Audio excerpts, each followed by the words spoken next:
तो hello parents, आज हम बात कर रहे हैं स्टैमरिंग की, जिसे कि हम हकलाना भी बोलते हैं। बहुत सारे लोगों को इस चीज़ के बारे में पता भी होगा।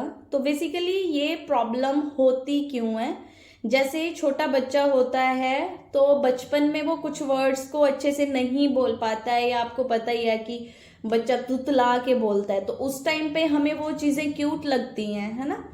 लेकिन एज के साथ साथ बच्चे की अगर स्पीच करेक्ट नहीं होती है, बच्चा उन वर्ड्स को क्लियर नहीं कर पाता है, तो आगे चल के ये प्रॉब्लम बन जाती है स्पीच की प्रॉब्लम। अब जिसमें क्या होता है, जैसे हकलाना है, तो इसके जो होते हैं ये 4 टाइप का होता है। एक इसमें ब्लॉक होता है, रिपीट होता है, हेजिटेशन होती है और प्रोलॉन्ग होता है। अब जैसे अगर आप हकलाने को लोगे तो नॉर्मली लोगों को यही चीज पता है कि वो ना रुक रुक के बोलता है। जैसे कि किसी ने अपना नाम बोलना है, जिसका नाम मोहन है, तो वो बोलेगा मोहन। तो इसमें क्या था, इसमें वो ब्लॉक हो गया, और जो म वर्ड था उसने वो रिपीट भी किया। लेकिन ये डिफरेंट डिफरेंट टाइप्स की होती हैं, जैसे मैंने आपको बताया भी, ये 4 टाइप की हैं। तो इसमें बेसिकली क्या है कि अगर आपको लगता है आपके बच्चे को ये प्रॉब्लम है, क्योंकि पेरेंट्स क्या होता है, पेरेंट्स यूज टू हो जाते हैं, पेरेंट्स को पता नहीं चलता है कि हमारे बच्चे को प्रॉब्लम है। तो ये प्रॉब्लम का पता कब चलता है, जब बच्चा घर से बाहर निकलता है, या जैसे बच्चा स्कूल में गया, बच्चे का फर्स्ट डे है, अब आपने क्लास के सामने अपनी इंट्रो देनी है, तो उस टाइम पे क्या होता है, उसने अपना नाम बताना है, बच्चा वहां पे अटक जाता है। बच्चे साथ के जो होते हैं वो हंसने लग जाते हैं, तो बच्चा एम्बैरेसिंग वहां पे फील करता है। वो आपके साथ इस चीज को शेयर करता है, लेकिन उस टाइम पे आपको लगता है कि ठीक है अभी छोटा है, टाइम के साथ साथ हो जाएगा, उस टाइम पे भी आपको ये चीज लगती है। देन उसके बाद क्या होता है, बच्चा जैसे क्लास में आगे बढ़ता जाता है, उसकी स्पीच की जो प्रॉब्लम है उसकी वजह से बच्चे को, अगर क्लास में टीचर ने क्वेश्चन पुट किया, तो अगर उसको उसका क्वेश्चन का आंसर आता भी है, तो वो उस आंसर को नहीं देना चाहता है, क्योंकि वो स्पीच है जो इसकी वो खराब है, वो बोलना ही नहीं चाहता है। तो वो उसकी जो इम्प्रूवमेंट है वो क्लास में भी रुक जाती है। ठीक है। देन उसके बाद क्या होता है, बच्चा आगे अपनी क्लासेस में चलता जाता है, तो उसको ये चीज लगना शुरू हो जाती है जैसे बच्चे के फ्रेंड्स भी नहीं बनते हैं, और बहुत रेयर होता है कि आपके फ्रेंड्स बच्चे के फ्रेंड्स बन रहे हैं, है ना। लेकिन ये चीज होती है बच्चों के साथ, बच्चे अपनी प्रॉब्लम को शेयर नहीं कर पाते हैं, पेरेंट्स के साथ बताते हैं तो पेरेंट्स अवेयर नहीं होते हैं इस चीज के लिए, इसलिए उनको लगता है कि ये ठीक है, ये टाइम के साथ साथ निकल जाएगा।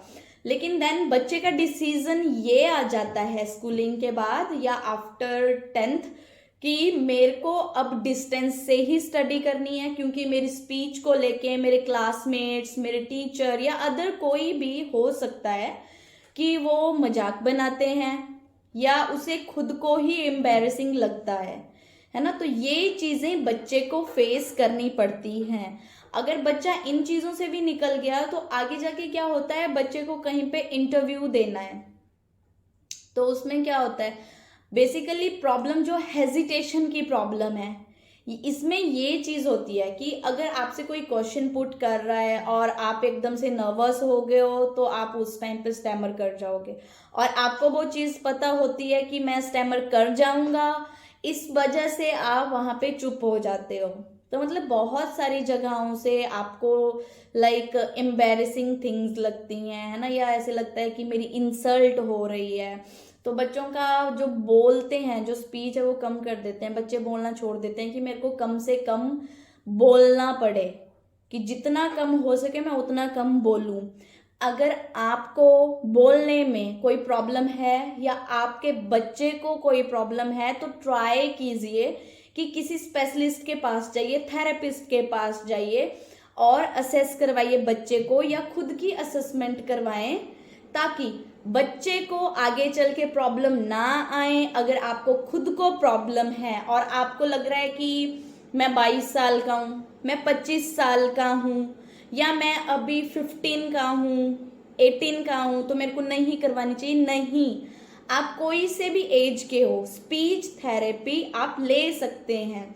जैसे 2.5 साल का बच्चा है, 2.5 से 3 साल का बच्चा है, 4 साल का बच्चा है, उस टाइम पे आप ये चीज देख सकते हो कि हाँ उसकी जो इम्प्रूवमेंट है वो थोड़ी थोड़ी हो जाती है। लेकिन 5 साल की एज तक आपको पता चल जाता है कि बच्चे को प्रॉब्लम आ रही है।